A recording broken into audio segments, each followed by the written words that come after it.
this is Max, producer of the Cosmic Fuel Pump. Our vision is a world that moves from separation to oneness. For the next half hour, join us on humankind's greatest adventure, evolution. Welcome to the third Cosmic Fuel Pump since we sold the restaurant. So here we are in the living room, but I want to take you to begin this show to what went on in the bedroom this morning when at 6:30 in the morning I grabbed my pencil and in the misty light I wrote the following. There is another universe that lies underneath the one of appearances. The Cosmic Fuel Pump is about tuning in to that one. So each week, we take you on a trip into inner space, through the world of appearances, picking up speed for a journey home. This is the place where we can meet in our hearts. This is the place where we are one. Come on a trip with us into the heart of yourself. This week, Emmanuel is your guide. Well, I know I was moved to write that because our show is about a spirit this week, a spirit named Emmanuel with whom I spent a day a couple of weeks ago, and then I brought the spirit home and we taped something for you. But I know I also wrote that because something pulls me to do this show. Something says I must do this. Something says we must share this space where we are one. We must talk to each other in a place beyond illusions, beyond our act, beyond our ego, in a place where we can genuinely love one another. It's urgent and it's beautiful. And it's my pleasure to be your guide, your channel, your communicator, your cosmic cheerleader. This week, as I said, we've got a real treat for you. In this ongoing saga of kind of bringing our life to you, our life here in what we call the Garden of Eden, which is what we do every week. I'm not reporting to you on some kinds of data about consciousness, perspectives about love. I'm actually reporting every week on what's happening here with us as we learn, as we discover, as we come into harmony with one another, sensing ourselves to be some kind of model for you as well. So this week, my treat is to bring you this wonderful spirit. And I want to read to you what our day started with, the day we spent with the spirit. So if you wouldn't mind closing your eyes, a little funny thing to do on television, but do it nonetheless so that we can have no distractions as we try to connect with one another in the place that Emmanuel tried to hook us up in, the place where we are our divine selves, where we are the best of ourselves.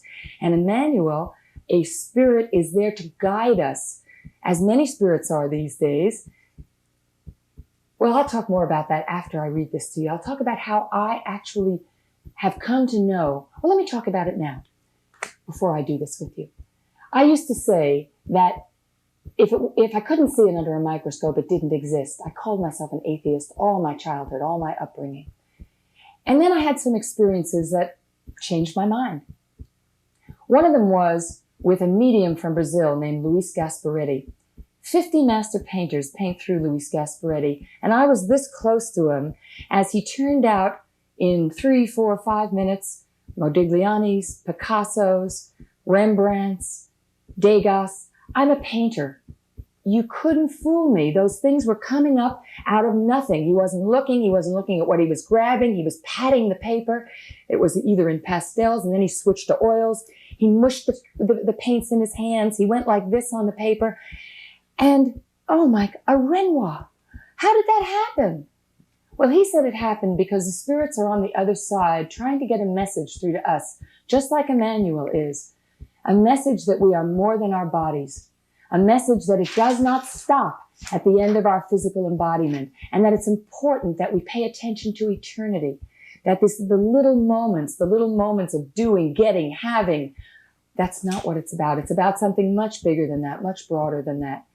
So now let me take you to Emmanuel and the transmission with which we started our day. Close your eyes now and let's be with one another in this energy. My function through my love is to shine the light on the areas that will direct you to your own inner light. This earth plane is not the beginning nor the end of your existence. It is simply a step, a spool. I know there is confusion and doubt and what appears to be chaos, yet can you not see that beneath these surface shadows there is eternal light? My friend, if I could only impress upon you how solidly you are planted in eternity, how brilliantly you can shine in your own physical world, how beautifully the plan is designed. In God's plan, no soul is alone, no soul is ever lost. No soul exists without at least one accompanying spirit. You are guided. I wish to reaffirm that for you. Those of us who no longer need to be human exist in a realm of consciousness to guide and to teach. Meet us as friends. We in spirit admire you tremendously. Those of us who have been human know full well the courage it takes. You are here to live your life. We can guide you to a deeper understanding. We can assure you that you go on forever, that you are eternally loved and tended. This is all we can do. Beyond that, you must walk it, step by step. You are all constantly in a state of grace, a state of oneness with God. This state of grace that surrounds you is the loving and eternal life that allows within it the growth process. Although the dualism of mankind may seem so erratic, always encircling and protecting is the universal wisdom. In your concept of the cosmos, be aware of the stability that allows for individual chaos. Well, enough for now. It went on all day as we deepened into our understanding of ourselves as God. And as tears came to my eyes throughout the day, over and over again, the kind of tears that come to me when I get that shivery feeling that I am in the presence of something bigger than myself and absolutely true. I want Greg Houston to join me now. Sit next to me, Greg. And I want Greg to make the comments on the footage we shot on Emmanuel, because I can't think of better material for Greg's segment, Messengers from Central. You have a real treat in store if you've never seen a genuine spirit channeling. A spirit channeling is a communication from the other side that comes through a human vehicle. In this case, the vehicle is named Pat. And she shares with us some wonderful, wonderful words of wisdom through the voice of Emmanuel. Now, when we watch this segment, you will see a couple of familiar faces. The one is of Jackie Holly, who was my first messenger from Central. And the second is our very own Suzanne. Now, the question that is addressed in the first segment deals with, if we are spirits living in a universe of light and energy, then why are we in physical bodies? Well, that's a good question, right? Come on, let's look at the monitor. Okay. There was no other purpose for leaving the oneness except to enhance it. There was no other reason for your release from the oneness by God than to allow you to return fully aware of God within yourselves. There is much talk of free will. That is the function of free will. To leave willingly, to forget, but through the deep longing, through the innate wisdom of your consciousness, to find your way home again, fully aware at the homecoming of the majesty and the beauty that you left, and enriching it with your awareness. And yet, ultimately, of course, you have never left at all, for you carry your consciousness with you. And how could you leave home when that is who you are? But it is a marvelous, a wondrous journey, though when you are clothed in your physicality, your illusion, which takes on the form of physicality, it can seem pretty grim at times. And that is why I am here, to offer you a greater viewpoint, perhaps a greater vantage point, to perceive what seems to be so hopeless with an attitude of hope. Well, what did you think? I thought it was beautiful. Well, I especially like the image that's always presented from the spirit world of how good everything is, how we're okay just the way we are, how even though it doesn't look that way, it is that way. Yes, yes. And I also love the image of each individual life that we participate in. We gather more and more knowledge, and then we take this collective body of knowledge and wisdom that is us as individuals and take it back home to the oneness of the whole creation. Right. Oh, isn't that beautiful? I thought it was fabulous. So, in this next segment, I think Emmanuel has something to say that was of particular interest to us, and I think it will be also to the audience. I think they'll be able to relate to it very well. Well, let's go to it. How might television play its part in this healing process, moving us toward peace? By recognizing the commercial value of love. Further. More? And by jeopardizing what may seem to be a captive market by introducing truth. Not in a Pollyanna way. Truth is not Pollyanna. Love is not flaccid. These are the greatest powers in your universe. Nothing can exist without love. Nothing. It would be a void. So when you give love a short shrift, you are completely in error. How can television help? My, what a marvelous, marvelous question, he's saying. For you reach so many through the great courage that you here have shown to welcome me and my dear friends to your brightly lighted room. And he's saying, I might also mention that though these lights to you may seem very bright, they really are nothing at all to we in spirit. For we live where there is nothing but light, and we find it quite pleasant.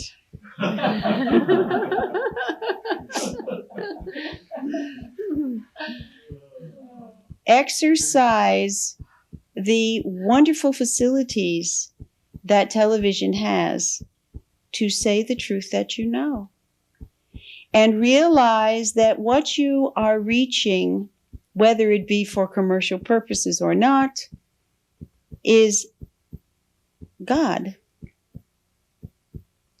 Walking around, turning on their sets, eating hamburgers, drinking beer, doing all manner of human things. But don't let them fool you, my dear.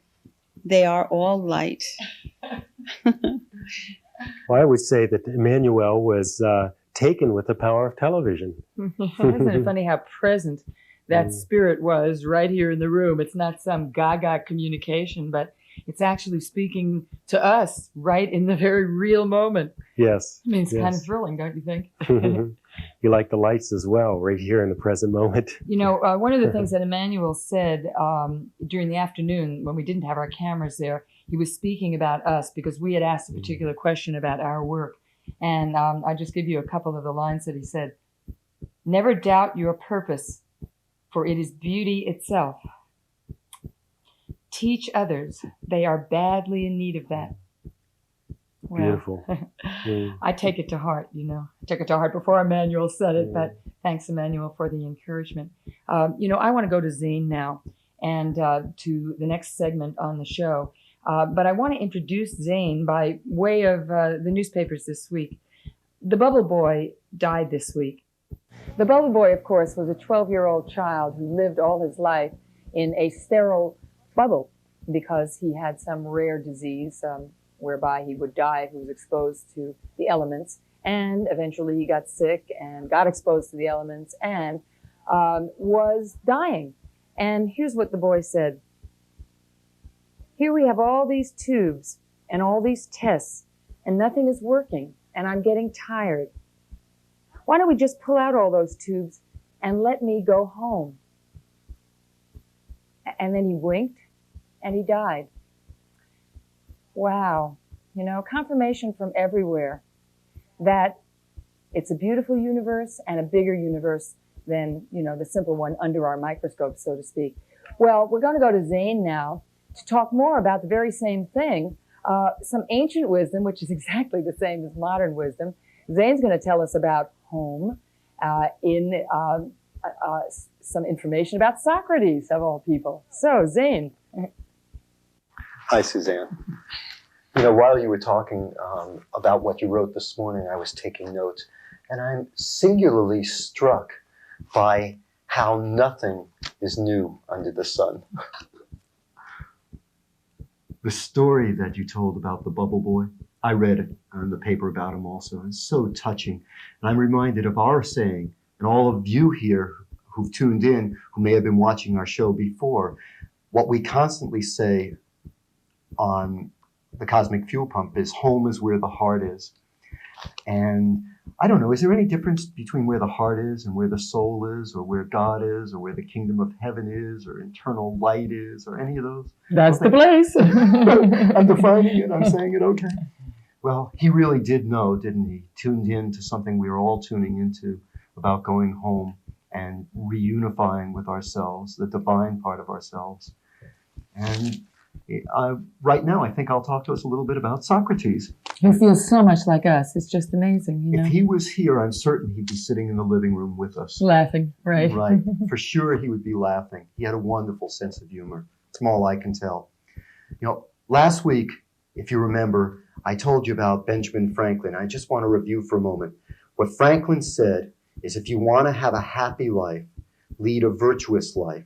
And leading a virtuous life is doing good to your fellow human beings, being considerate, kind, merciful, just, all the things we know intuitively are important.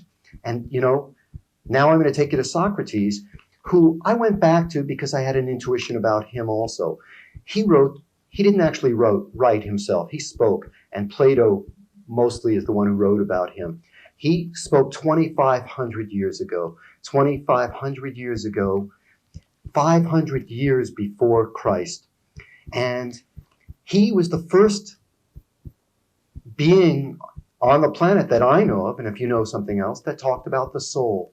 And he said that the soul was divine and the soul was immortal, and that our only job, our only duty was to improve the soul, to make it better, take care of it, make it as good as it can be.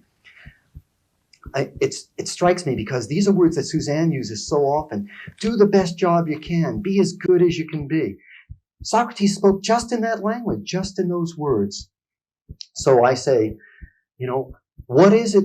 What is this soul we're talking about? Well, it's an intuitive place inside. It's the place we know about that brings us home. And he said that same thing. He said, trust yourself. Listen. He said, I take it as a sign from inside when I hear or I'm directed to a certain behavior. And when I listen to those signs or to those voices, they always direct me towards happiness. I know that those are the signs. They're actually the voice of God inside talking to me because they direct me in a good and happy way. Franklin said the same thing. Socrates says the same thing. Suzanne says the same thing. It doesn't change. The message is clear. And Socrates also said, we're not born with this wisdom. So don't regret that you're not born a genius or enlightened. Don't sit around saying, oh, poor me. I don't have the knowledge. Everyone else who has it was born with it. It isn't true. It's a myth of our culture. The knowledge comes from a discipline of asking. This is what Socrates says now, and I'll agree with him. A discipline of asking yourselves deep, penetrating questions. Don't be lazy with yourself. Ask yourself the most important questions about your life, about your behavior, about your reality. Keep going deeper. And as you go deeper, that's the path towards enlightenment, towards higher consciousness. Socrates also talked about friendship. He said that when one being looks at another and sees their beauty and sees their worth and sees their wonder, that's real friendship. and that you take it from one being to another where you see their beauty and their worth and their wonder, and you extend it out into the universe where you then see beauty and wonder in the universe everywhere where your eyes gaze. And finally, where your eyes don't even gaze, where you close your eyes and you see the wonder, because it's an inner wonder, that God resides inside, that sun and light and enlightenment all reside inside. For Socrates, it was life or death. If you want me to obey your rules, you're telling me to disobey God. I can't do that. Not for a moment. So, all of us must listen to our deepest knowing and come from that place. The deepest knowing, I guarantee you, will take you home. The deepest knowing will take us home to our own divinity. Remember what I've told you before? The sign that you're on the right path is your inner harmony. A sign that you're straying is inner strife or feelings of pain and anxiety. So pay attention, listen to those signs. And above all, no matter who comes in front of you, treat them with love. Ask yourself, are you loving them right now? Are you treating them with kindness and with goodness? And no matter what else goes on, love yourself. Well, that's the end of this segment for this week. Sounds like your familiar clothes, right? I was struck when you were talking, Zane, by something that Emmanuel said. There's always the illusion that everyone else is closer to perfection than you. You know, it's always somebody else's job, right? It's just not true. Do not be afraid of ego arrogance. These things are only masks for self-defeating self-denial and will quickly go. Love yourself completely. Sounds like everybody else, right? Sounds like all the sages. They're all saying the same thing. When there's true self-love, there is no ego and there is no arrogance. There's only kindness and the most beautiful and true humility. It's just within us, you know.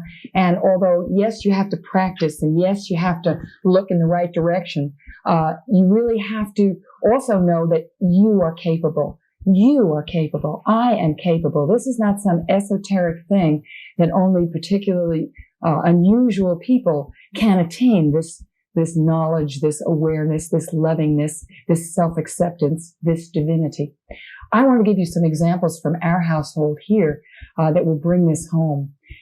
When I was listening to the Emmanuel tapes that I had on audio tapes from the day we had spent, the tape ran out and there was some old recording on the tape of one of my very best friends. And it was a tape that was several months old, but very familiar because this friend of mine has a bit of a broken record going. And there it was on the tape where he really was kind of,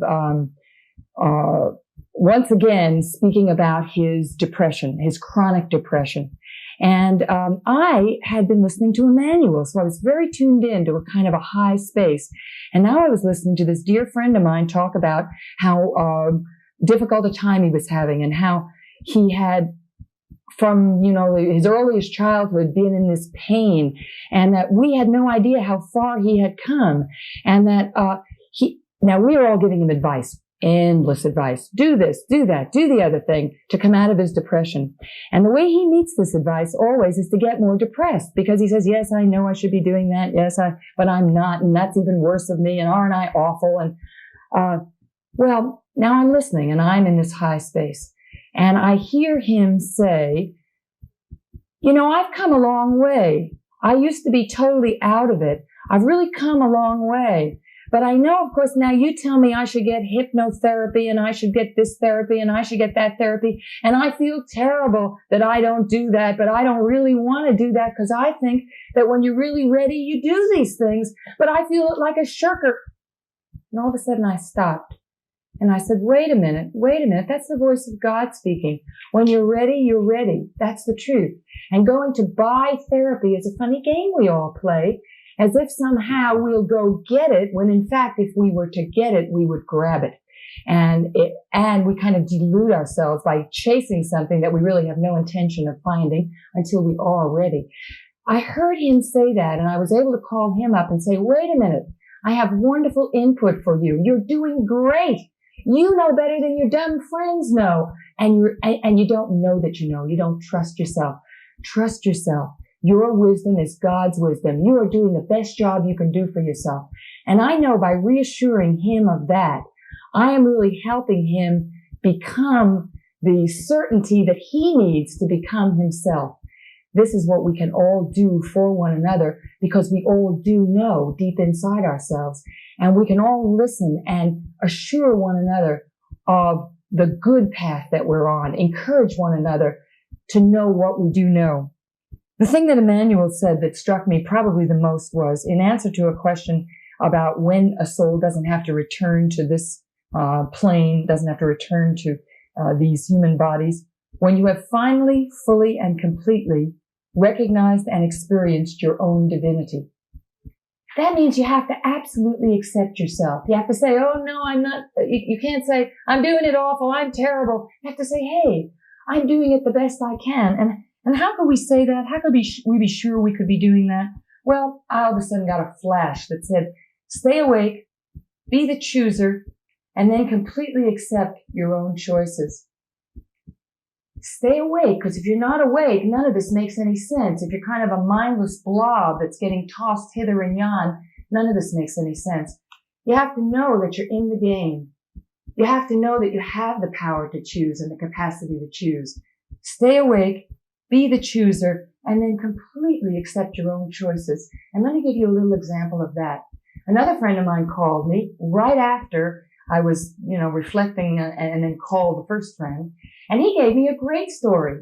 He said that he had been dating this very young girl, much younger than he, and he was worried about it. And he had said to her the day before, he was going to spare her whatever. He thought it was his duty to spare her, and he wasn't going to date her anymore. And he felt that was a noble decision. And then he's telling me, but she called me back today, and she really wants to be with me, and she really wants to date me. And you know what? I feel great about that. And I'm going to take up with her again. And I said, fabulous. It's not about you should make this decision or this is the way. It's only stay awake, be the chooser, and then completely accept your own choices. Stay awake meaning be in tune with the best for everything. That's what awake means. Awake means we're all in it together. And then the last story I want to tell you is about my kids who have the opportunity to go on a movie set, and they are so excited they don't know what to do with themselves. Well, they have to miss school to do that. And I've been sick all week, not so excited, wishing I could find some excitement and thinking again about everything, including my children, who are excited by things that I'm not excited about. And our parental role usually is to be parental. No, you will not. You will do your duty. And I was looking at this thinking, oh, these glorious children who are so turned on by life, so excited to be alive. And what excites them is what excites them. And I said to myself, I want to support that totally. Of course you don't have to go to school that day. Of course go do what will make you absolutely joyful. But the important part of all of this is I don't care what anybody says to me. I don't care if they say, Suzanne, that's irresponsible. No. I have made this choice. I stayed awake. I was the chooser. I totally accept my own choice, and I feel wonderful about it. Just as Rosalind Sumner, who didn't win the Olympics, said, I don't think it would do any good not to go home happy. I'd just be spiting myself, because no matter what choices you make, if they're not making you happy, they're not worth making. So are you happy? Are you having a good time? Suzanne wants to know also, because that's the only thing worth knowing and worth doing. You have a good week now.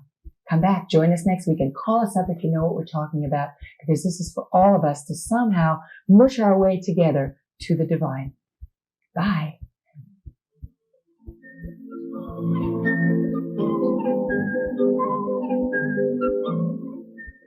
We now return you to consensus reality, where everyone can participate in creating our world as the Garden of Eden.